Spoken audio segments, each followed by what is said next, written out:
Welcome back to the grind. Today we're going to talk about how to fly Scorpa, a dragon I feel is a bit underrated. We'll talk about why, but most importantly I'll show you. Really quick, we'll review his skills. He has Caustic Spines, which does damage based on modified HP and then damage over time for 5 seconds. It has no cooldown, it costs 2 rage. He has Enshroud, which is 1 rage, white spell, and he goes it's like a cloak, but there's a cooldown immediately after. Then Blood Fury, which gives 3 rage, but uses 1, so you get a net of 2 rage. And then Destroying Towers with it active restores health.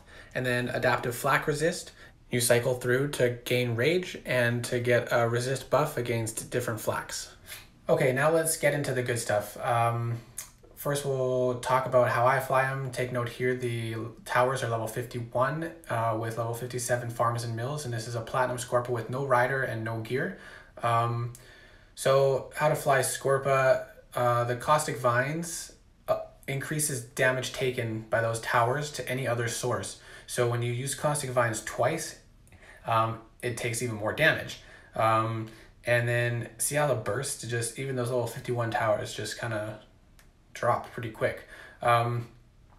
So yeah, Caustic Vines twice and Enshroud, yeah, that works. I was always excited to get Scorpa so I could test out if you can unload a full bar of ammo and Caustic Vines twice before enshrouding, because that full bar of ammo, the ones that hit after the second Caustic Vines are going to do so much more damage. And as you can see, it allowed me to take out a base much higher than I should have been able to at the tier I was in. So we'll go over again on another base with more detail, look closer at how to make this happen.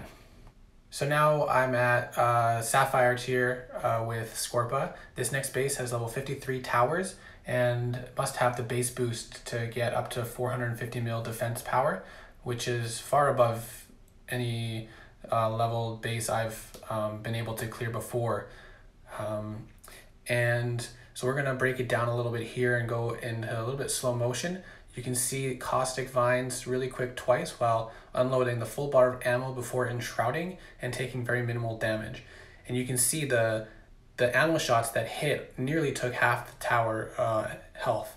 And then you pop out of Enshroud, you use the Blood Fury, so you can use Caustic Spines again, and then gain a little health from those towers destroyed to stay alive to keep going.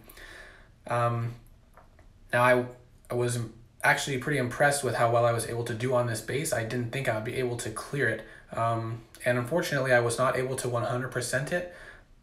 These farms and mills are pretty beefy here.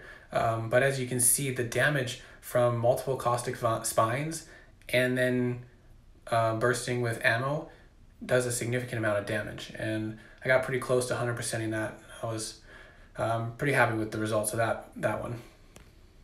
This next base I think is more realistic for Sapphire tier. Level 45 towers boosted to about 200 million, and we had a defender in here. I'm skipping ahead a little bit to save time, but you can see that initial burst just does a significant amount of damage, and he's healing towers a couple times here, but coming out and using Caustic Spines again allows you to take them out with quite a bit of burst damage, which is pretty impressive.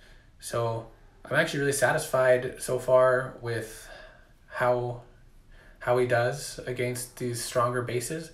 He does take quite a bit of practice to get the timing, because you do kind of gotta mash the screen to get those in the right order and done in time before you get blown up by the kill island. But if you don't want to push too high up there, here's a little bit more relaxed method of flying against level 35 to 40 towers. You can just pop Caustic Vines twice and Enshroud, or pop Caustic Spines once and burst the ammo if you want, and then Enshroud. Doesn't matter if you take a couple shots, because you can just gain it back with Blood Fury and kind of chill a little bit more in the Enshroud. And then if you happen to leave any towers behind, you can clean it up later. Well, I hope this video helped. Let me know if you have any questions or other thoughts or opinions on Scorpa. I think he'll be a great addition to my roster. I appreciate the likes and the comments and the subscribes, of course. These subscribers are what keeps me going, knowing that my videos are helping. I'll keep making more videos, so I'll see you in the next one. Thanks for watching.